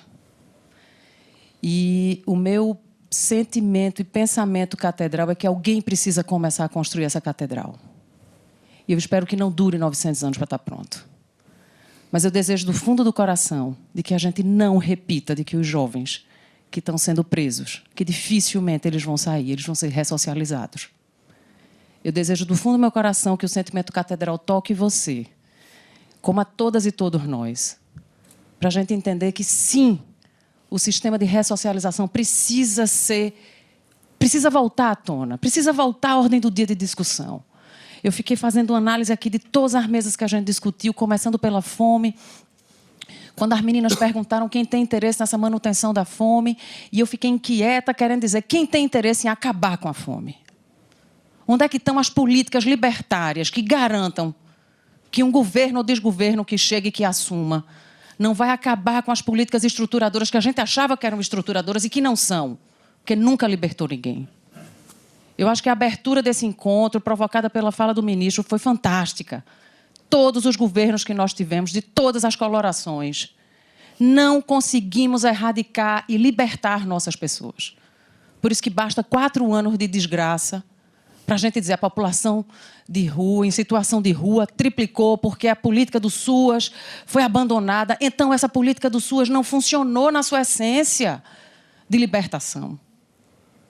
E a gente passa pela pauta da comunicação, foi isso que eu provocava. A Maiara, quando eu dizia, como é que eu comunico? Como é que eu paro de falar para mim mesma, para meu grupo que concorda comigo? E eu alcanço essa comunicação para chegar na ponta. Renato, minha solidariedade tremenda a você. Por tudo que você passou, pelo que você passa e que você há de passar ainda. Eu assisti seu vídeo corajoso ali dentro do avião, segurando aquele celular, e eu digo, minha Nossa Senhora, que coragem, porque é isso. Caramba, mas a pergunta que fica, e que não quer calar, onde é que eu estou falhando na comunicação? Onde é que eu não estou alcançando? Penalizar a polícia militar é um erro, porque eles são vítimas de um processo também. Está aqui um delegado branco de 27 anos dizendo, caramba, hoje eu me sinto usado. Tu imagina um policial militar que sai de dentro da periferia, cresceu levando tapa na cara também de outro policial militar. De repente ele se sente com a força. Paulo Freire já dizia isso, minha gente. Sem educação, o sonho... Como é que ele dizia? O sonho do oprimido. O sonho do oprimido é ser opressor. E eu não estou libertando ninguém pela educação, porque, infelizmente, no Brasil, a gente ainda não assumiu que ou eu revoluciono pela educação ou eu não faço nada. Aqui foi dado o exemplo do Estado do Ceará, que a gente hoje tem um ministro que eu desejo, do fundo do meu coração, que a revolução da educação no Brasil aconteça, mas não aconteceu. Mas no Ceará, em Fortaleza, está aí, quase 90% das escolas, das melhores escolas do Brasil estão em Fortaleza. Se eu não assumir que essa revolução vai começar pelo processo da educação, eu vou continuar formando mais e mais policiais que vão continuar oprimindo, porque eles nasceram na opressão. E aí, assim, eu quero dizer, Adriana, da alegria que eu tenho de lhe ouvir, de como você me enche de esperança, de dizer, caramba, sabe, é isso. E por que 60%, mais de 60% são mulheres presas por tráfico? Porque nós continuamos obedientes aos nossos maridos. Se eu não empoderar minhas meninas de que elas não devem obediência a nenhum homem, essas meninas continuarão sendo presas, porque a primeira coisa que acontece é jogar na nossa cara, fiz tanto por você, agora faça por mim. E a gente segue a manada de um controle social que vai além da raça. É um controle social de gênero. E a gente conversava no nosso almoço, inclusive a dificuldade de acesso das mulheres nos tribunais, nas cortes, quando continuam sendo compostas majoritariamente por homens, e agora entrará um outro homem no Supremo. Não se cogita mulheres. E a gente precisa entender e se revolucionar e se rebelar. Não nos calemos. A gente não pode achar que está tudo certo, porque é assim mesmo que funciona. Que a gente se rebele, que a gente se questione, mas que a gente não perca o sentimento catedral, minha gente. Essa semente precisa ser plantada. A base dessa catedral está sendo plantada por a gente. E que a gente consiga, talvez não em vida, mas que as gerações futuras possam, sim, usufruir da catedral que nós estamos plantando hoje. Então, Augusto, pelo amor de Deus, não desista dos nossos jovens, não, das nossas jovens. Não desista, meu lindo, porque a esperança está nisso. Tá bom? É isso. Obrigada.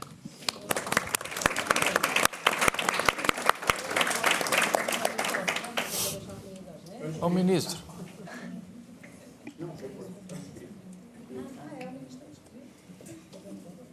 É para te responder? É para responder. Não, passa a pergunta para o ministro antes. Sim, fazer um bloco de 3.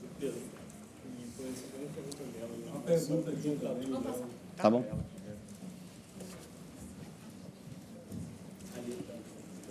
Eu me perdi todo já nas perguntas. Também. Tinha que ter anotado. Comunicação. Ele vai ajudar, ele vai nos ajudar aqui. Ó. Comunicação. Eu anotei, eu refaço. Não, comunicação eu lembrei.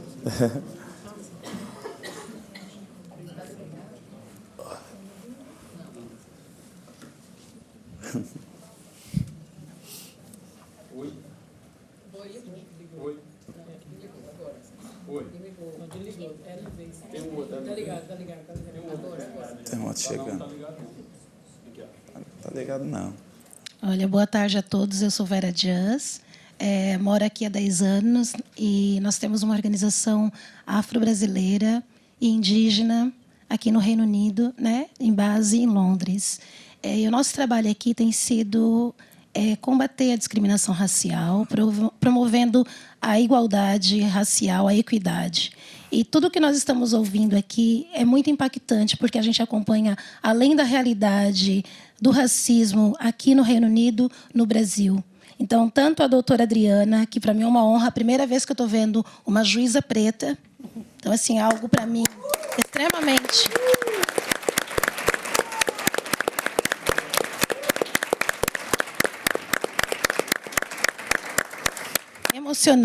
emocionante mesmo, vocês não têm ideia.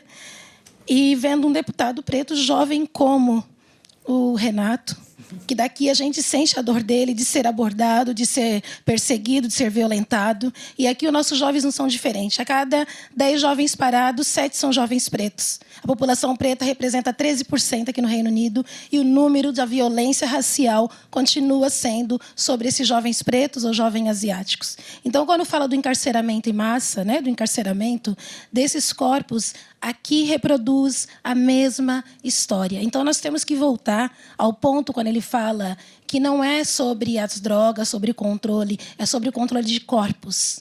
Então, são esses corpos pretos que vieram controlados desde a pós-escravização, né, falsa escravidão.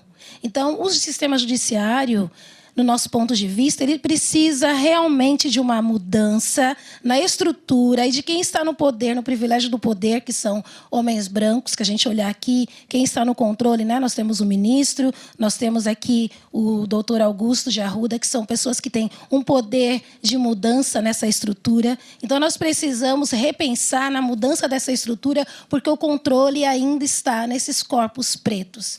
Por mais que digam, olha, nós temos aqui uma realidade que não é só sobre pessoas pretas. Sim, a propriedade ela é protegida porque foi pós-escravidão, que as pessoas foram jogadas na rua e o medo dessas pessoas entrarem e terem casas foi essa população escravizada e a população indígena que também ela é desprotegida. Então, precisamos, sim, de uma reforma no sistema judiciário onde repense a realidade desses corpos que ainda estamos em pleno século XXI e continuam ocupando, fora do navio negreiro, continuam ocupando esse encarceramento em massa. Então, essa é a minha pergunta. Vocês que estão, né, doutora, com toda a minha admiração pela doutora Luíse, doutora que está no... Né, não somente a doutora Adriana, mas nós temos a doutora Karen e Luiz lá no Brasil, que estão nessa linha de frente, mas elas não têm esse poder além para fazer mudanças estruturais. Então, nós precisamos... A minha pergunta é como o doutor Augusto de Arruda, o nosso ministro Barroso, que estão... Sobrou até pro ministro. Que estão... o nosso senador aqui, que são homens brancos, que estão num espaço de poder, que podem mover essa estrutura para que mudem a realidade de nós, corpos pretos, porque o que dói nele, dói em mim aqui. Nós temos uma organização que tem 3 mil seguidores, nós somos bloqueados por denúncias de apoio a violações de direitos humanos. Então, assim, até que ponto essa estrutura vai continuar nos silenciando e controlando nossos corpos? Então, eu gostaria de perguntar como que vocês podem contribuir para que realmente essas mudanças no racismo estrutural e institucional de fato aconteçam.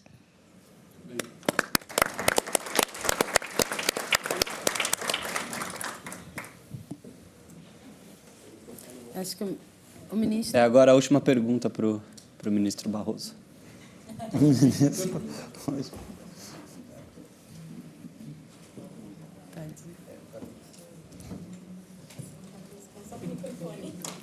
Obrigado, querido. No outro caso, eu tinha, de fato, uma pergunta. Eu aqui queria compartilhar uma reflexão e ouvi-los sobre isso, porque eu trabalho na ponta final. Eu recebo os habeas corpus dos meninos que são presos e, como regra geral, a menos que seja meia tonelada, eu concedo a ordem, ou pelo menos deixo responder em liberdade.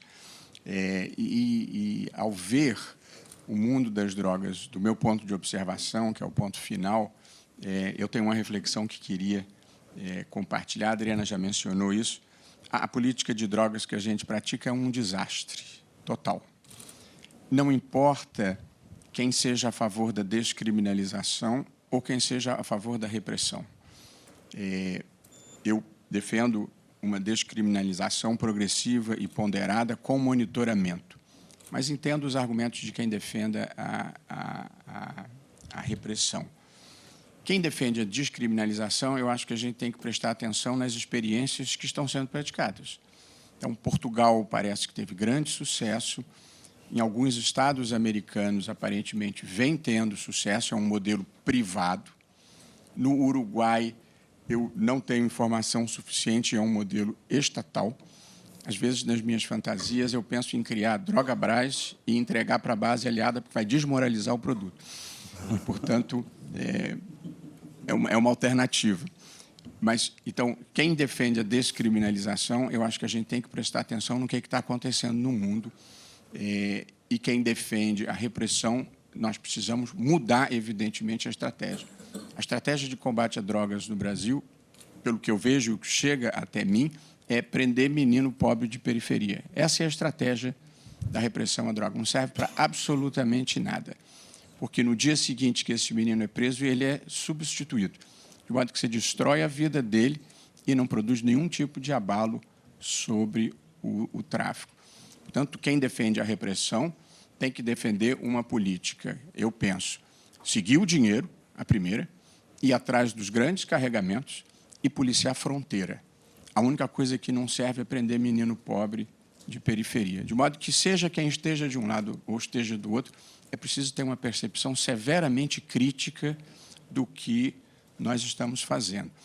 E, para deixar claro e evitar a maledicência, eu acho que droga é uma coisa ruim. Drogas ilícitas são coisas ruins. Eu eduquei os meus filhos numa cultura de não consumir drogas ilícitas.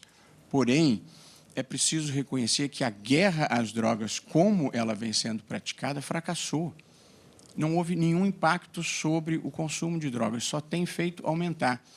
De modo que, usando uma frase que se atribui ao Einstein, mas eu nunca achei a fonte, insanidade é você fazer repetidamente a mesma coisa e esperar resultado diverso. Não vai acontecer. E, portanto, vai continuar a ser uma política ruim e, embora seja um autor controvertido, o Milton Friedman tinha uma frase boa: a criminalização dá monopólio para o traficante. E o grande problema que a gente tem no Brasil, diferentemente do hemisfério norte, não é o usuário morrer de uma overdose. Qualquer vida desperdiçada, eu acho que é uma perda para a humanidade. Mas o problema no Brasil não é o usuário final, é o poder que o tráfico exerce sobre as comunidades pobres. É isso que a gente tem que quebrar. E esse poder ele advém da ilegalidade. Portanto, é por esta razão, e não por achar que droga é uma coisa boa, que eu gosto de colocar na mesa a discussão sobre a legalização paulatina, monitorada, para ver se está dando certo, porque eu não tenho certeza se vai dar certo, mas eu tenho certeza que a política que a gente pratica atualmente não dá certo. E, por fim, sobre o julgamento no Supremo, que o Augusto mencionou, eu posso falar porque eu já votei, eu votei, Augusto, você saberá, para que a gente tenha uma quantidade que defina o que é tráfico do que é consumo para uso pessoal. É um pouco artificial essa definição, mas é a única garantia do menino pobre de que ele não vai ser preso e o menino rico da Zona Sul também vai escapar solto. E aí, só para dar um depoimento sobre o que é um órgão colegiado. Meu voto era 40 gramas na ocasião.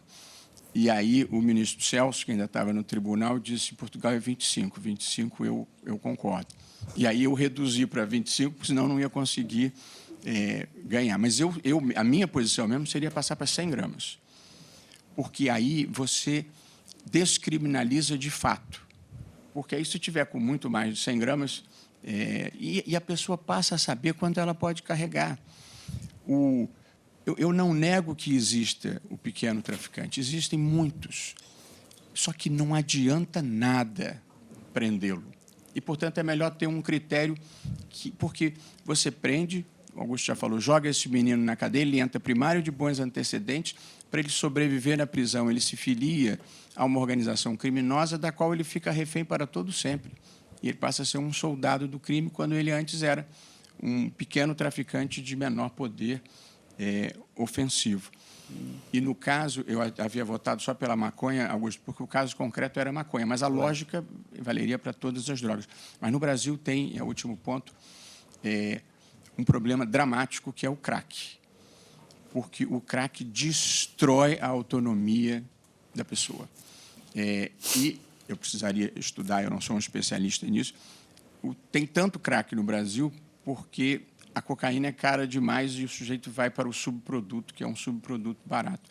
De modo que eu acho que a gente tinha que ser capaz de colocar na mesa a questão de drogas sem preconceito, sem superstição e discutir alternativas, tanto para quem pensa de um jeito como para quem pensa de outro jeito. Agora, numa democracia, nenhum tema pode ser tabu. Tem gente que não aceita discutir. Todo assunto numa democracia pode ser discutido à luz do dia. E acho que a gente tem que se preparar para essa discussão, porque a gente está fazendo mal ao país com a política que a gente adota. Desculpe, eu não tenho uma pergunta, mas eu tive vontade de dar esse depoimento, porque eu sofro ao ver, e não é nem a posição majoritária do Supremo. O Tribunal de Justiça de São Paulo dá 8 anos para esses meninos, e acabou a vida deles. E, portanto, a gente tem que enfrentar isso. Muito obrigado, gente.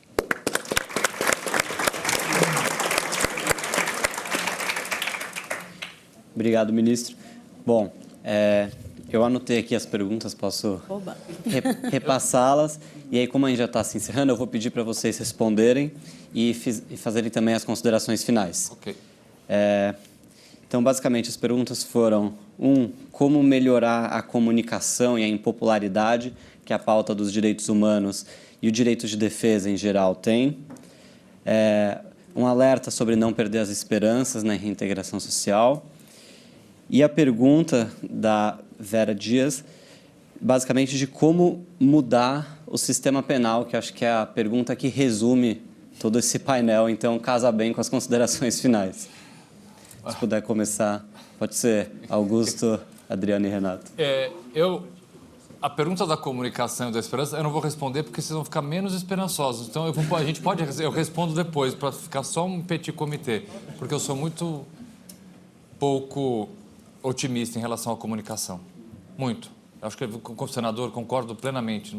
Assim, nós falhamos na comunicação. E por que eu não sou otimista? Porque eu já tentei de tudo.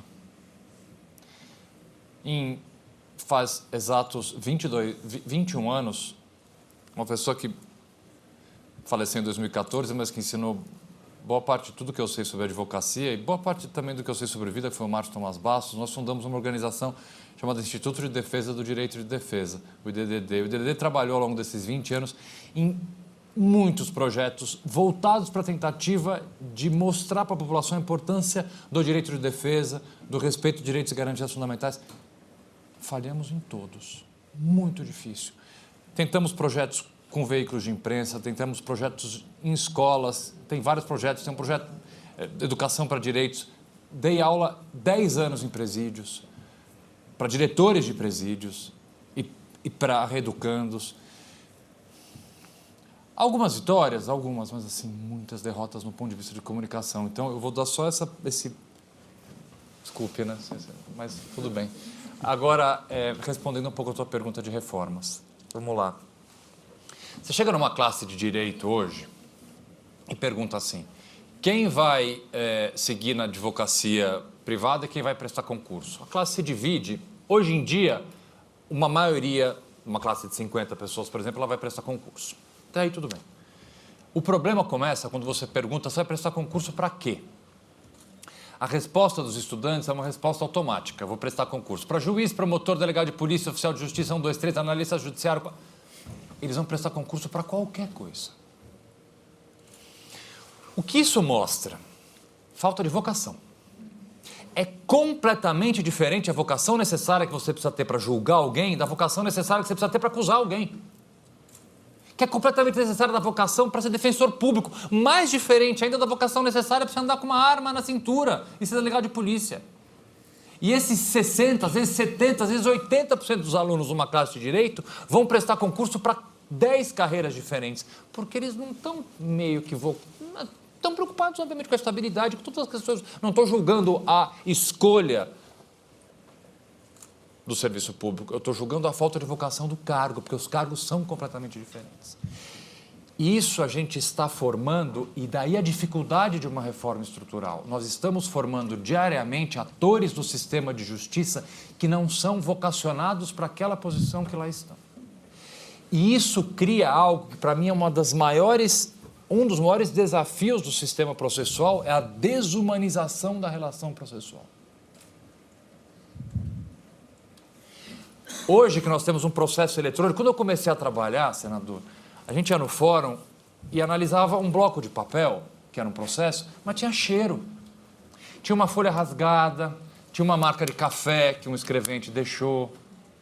Tinha alguma realidade ali naquele bloco de papel. Era um bloco de papel, mas tinha alguma realidade. Hoje, esse oficial de justiça, esse delegado, esse promotor, esse juiz de primeira instância, que muitas vezes não está vocacionado para o cargo, porque ele prestou qualquer concurso, o que ele passou, ele entrou, ele vê um processo atrás da tela de um computador, nem mais o papel tem. E o número de processo parece hoje um resultado da loteria. O número de processo tem 15 dígitos. Atrás daquele 0,50, 99, 100, tem uma pessoa. É isso que essas gerações que hoje são os novos atores do sistema de justiça e que vão ser os que vão julgar esse menor, vão ser os novos desembargadores daqui a 10, 15 anos, vão ser os novos ministros dos tribunais superiores, precisam entender que atrás de todo o processo tem uma pessoa. Atrás de uma ação de despejo tem uma família sendo despejada. Atrás de um processo criminal, tem a família daquele réu preso, tem a mãe do réu preso, tem o pai do réu preso. Atrás de uma ação de cobrança de um banco, tem uma família em dificuldade. Se olha um processo através de um número sem fazer a menor ideia da história do nome da pessoa. Então você tem um ator não vocacionado para o sistema de justiça, olhando o processo atrás de uma tela do computador, que ele não sabe nenhum nome, olhando um número, e você vai querer sensibilidade na hora de analisar aquilo? Muito difícil. Por isso que aí, pegando um pouco antes da tua resposta, a educação, é clichê falar que a educação é a base de tudo, é um pouco, mas eu não consigo encontrar outra resposta. Eu preciso fazer com que este jovem aluno de Direito, que nós temos mais faculdades de Direito no Brasil do que somadas todas as faculdades de Direito do mundo, o que esse número, para mim, por si só, é um absurdo. Depois, principalmente da pandemia, com a questão da EAD, tem faculdade de Direito com 3, 4 mil alunos, que, a bem da verdade, a faculdade de Direito é uma sala com uma câmera. e uma biblioteca alugada.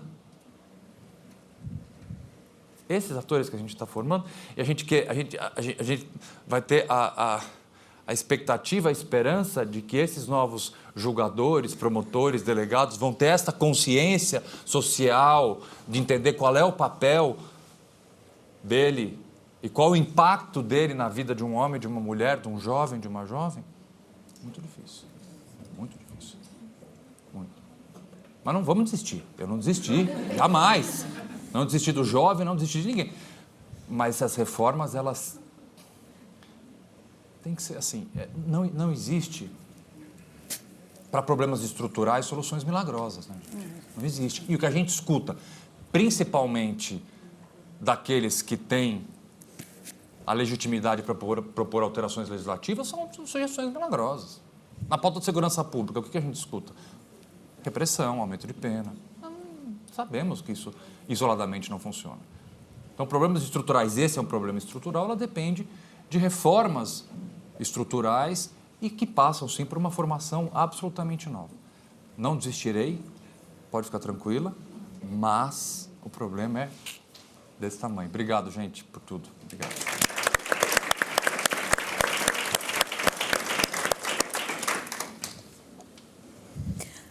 Bom, no painel anterior, todo mundo começou com... Nos painéis anteriores, todo mundo começou com literatura. Eu vou começar as minhas considerações finais e as respostas com literatura e vou encerrar com literatura. Então, eu queria começar, alguns aí evocaram autores dos seus estados, eu tenho o luxo de poder evocar os meus irmãos, que eles são escritores.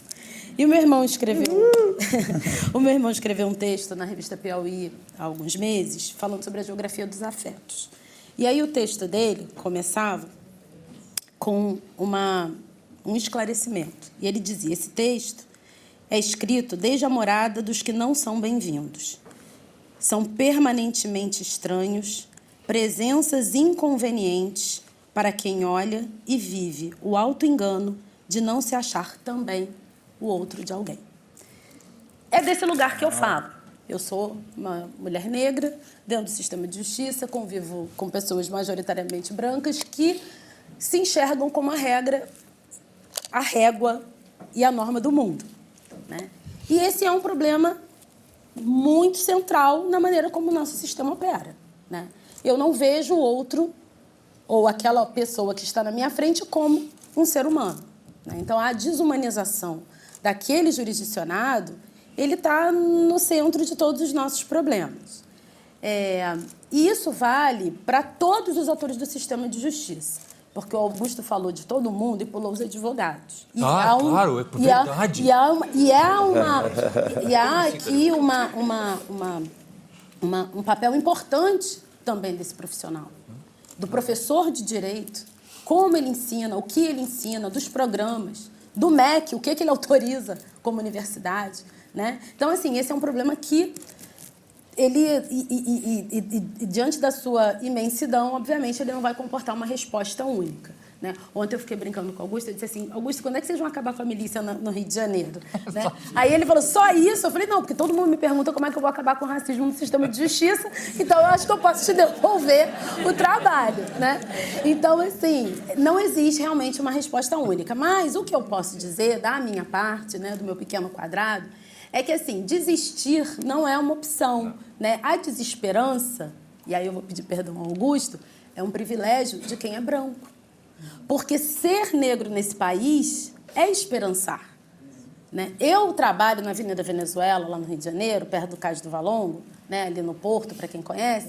Eu trabalho a 500 metros do porto onde houve o maior desembarque de pessoas escravizadas nas Américas. Então, eu trabalho a 500 metros de onde os meus antepassados chegaram enfermos, sequestrados. Eles, naquela situação extrema, eu teria me matado. Eles esperançaram alguma coisa, porque hoje eu estou aqui. Eles não desistiram. Eu não posso me dar o luxo de desistir. Eu trabalho hoje no CNJ com grupos de mães de violência do Estado, né, de vítimas de violência do Estado. Aquelas mulheres não desistem. Eu não posso desistir. Com toda a dor, com todo o sofrimento, com todo o desespero que elas vivem de ter os seus filhos exterminados intencionalmente pelo Estado. De uma mãe que vai numa delegacia porque a sua filha desapareceu de 8 anos e ouve de um policial, olha, a senhora encontra logo a sua filha, porque daqui a pouco ela vai gostar de se prostituir e não vai querer voltar para casa. Então, eu não posso desesperançar se essa mulher está lutando. Então, assim, a esperança, eu acho que é isso que nos move, que nos faz estar aqui, que nos faz, né? Nós estamos aqui comunicando.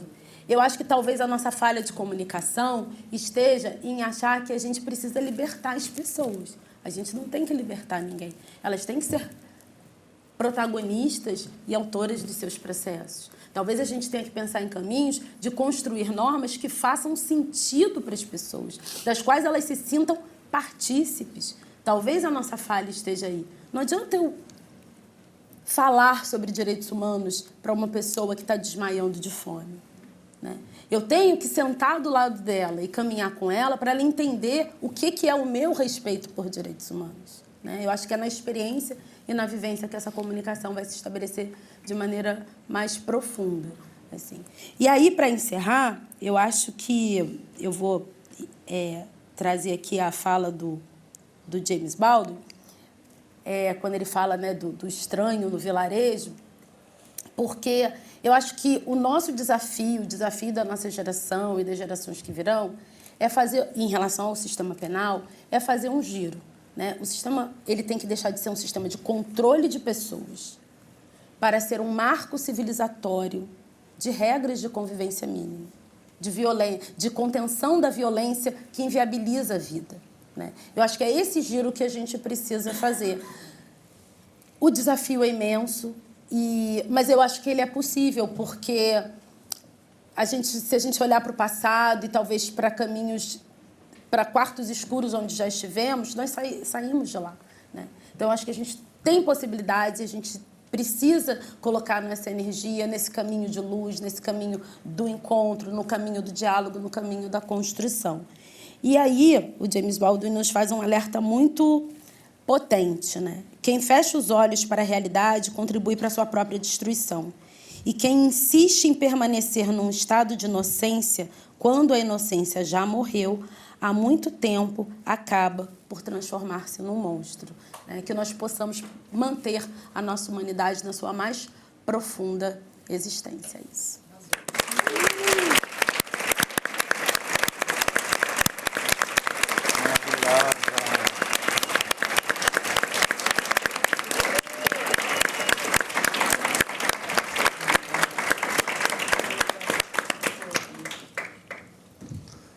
Olha, muitas questões, né? E também já fiquei emocionado.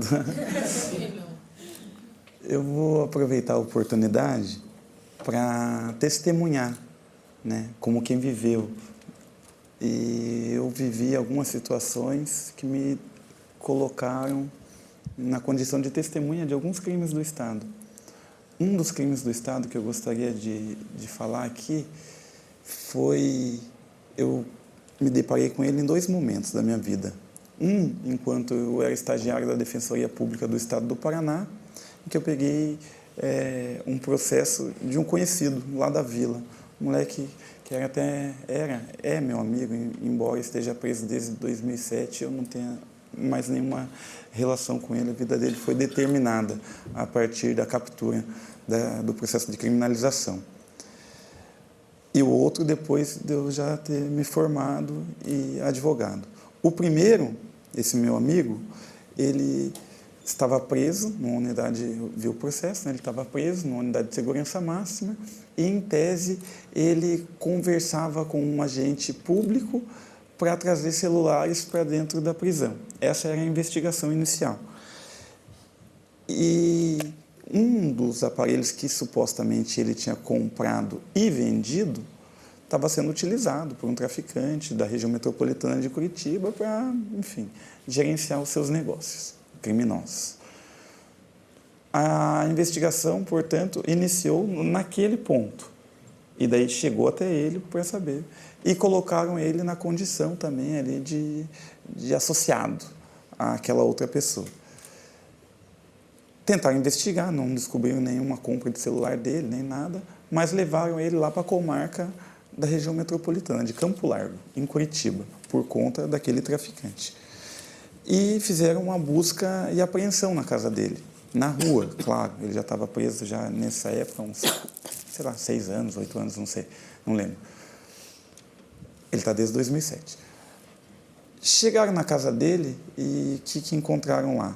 A mãe dele, ele não tem pai, mora numa região de periferia, lá em Colombo, outra região metropolitana de Curitiba, numa casa muito simples, a mãe dele é empregada doméstica, e encontraram lá uma caixa de sapato de DVD pirata e embaixo do assoalho da casa, do quarto que era dele, onde ele dividia com o irmão dele, encontraram embaixo do assoalho 3 gramas de maconha, ou seja, resquícios de uma maconha que talvez tenha sido uma porção maior em algum momento da vida, mas, dado o passar do tempo, eram 3 gramas.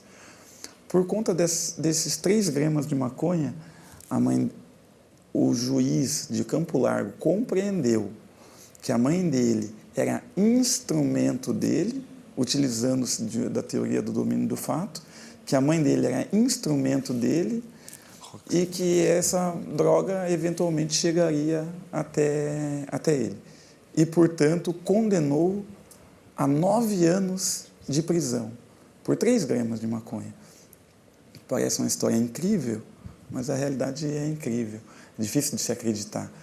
Tanto quanto alguém abrir o celular e levar a polícia na sua própria casa. É difícil de se acreditar. 3 anos para cada grama de maconha. E como se não bastasse, a mesma mãe dele, que a princípio era instrumento, ou seja, de algum modo incapaz, ou enfim, também foi condenada.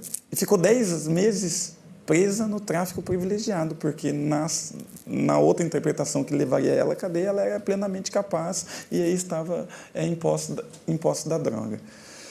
O direito penal tratou como inimigo, não quis saber exatamente do fato, quis saber que ele estava numa unidade de segurança máxima, onde a maioria das pessoas ali eram de uma determinada facção criminosa e que, portanto, ele poderia ser tratado para além do direito. Segundo ponto, passou alguns anos, eu me formei e recebo a ligação de um jovem, de uma mãe, na verdade, a menina estava presa. É uma mãe bem evangélica, mora no centro de Curitiba, uma mãe e um pai. E a mãe dele falava assim, meu filho, eu estava bem apavorada, meu filho está preso. O filho dela estava no interior do Paraná, numa cidade estudantil, se não me engano, Jacarezinho, alguma cidade estudantil do Paraná, e vindo para Curitiba. E ele estava com 800 ou 900 gramas de maconha. Bom de um tablete ali. E ele era do centro acadêmico e tal, organizava festas, era da Atlética, sabe? Essas associações atléticas tendo uns cursos. E ele foi preso lá em Campo Largo porque ele estava numa estrada e quando a polícia chegou, ele entrou em choque e ele mesmo falou, tá aqui. E a polícia dá a batida normalmente que é uma rota ali e tal. E ele tá aqui. E a polícia, claro, prendeu ele em flagrante por tráfico de drogas, né, quase 1 quilo, levou ele até ele ficou na delegacia. E eu fui até lá. Conversei com ele, peguei os documentos, comprovava que ele era estudante, toda aquela coisa, menino, branco, da classe média. E não deu aí 2 dias, consegui liberdade condicional, confiança, embora seja na fiança, o negócio sei lá qual fita, mas foi confiança. Eu lembro também disso, porque teve que recolher depois. E consegui a liberdade dele. Depois fui na audiência, foi a mocinha que era a namorada dele, foi o rapazinho que também era do centro acadêmico, mais ele, formaram um trio bonito de se ver, e o juiz... Tocante, comovente, e o juiz absolveu ele. O mesmo, e eu, lá na defensoria, fiz uma peça processual para o meu amigo, que foi assinada, claro, pela defensora na época. E eu não tive oportunidade de acompanhar o processo, porque saí da defensoria como estagiário e não tinha capacidade de postulante naquele momento. Mas o mesmo juiz que condenou ele a 9 anos de prisão por 3 gramas de maconha, absolveu um outro menino por 900 gramas de maconha. Isso é o direito penal do inimigo. E isso nós vivemos todos os dias. O sistema carcerário brasileiro alimenta uma política do ódio. Quando alguém está lá preso por um reconhecimento facial e sabe que é porque é negro e pobre, essa pessoa não está apenas aguardando a justiça ser feita. ela está alimentando sentimentos de vingança, sentimentos de ódio, de revolta. E ela também tem a sua autoestima absolutamente aniquilada, porque ela sabe que a vida dela e a liberdade dela não tem valor algum, não só para o Estado, mas para a sociedade, que é a primeira que joga uma pedra, que espanca, que lincha. Essas pessoas não têm a menor condição de ressocialização nos moldes em que nos encontramos. É preciso ter esperança, e eu tenho, mas a minha esperança é daquele maluco lá, que era o Antônio Gramsci, que ele falava o seguinte: é preciso ser pessimista na avaliação e ser otimista na ação. Ajo como se o mundo fosse transformado amanhã, e para que ele seja transformado amanhã. Mas penso sabendo que pode durar 100 anos, 200 ou 300 anos, como infelizmente foi com a conquista da nossa liberdade. Esse é só um testemunho que acredito que seja necessário.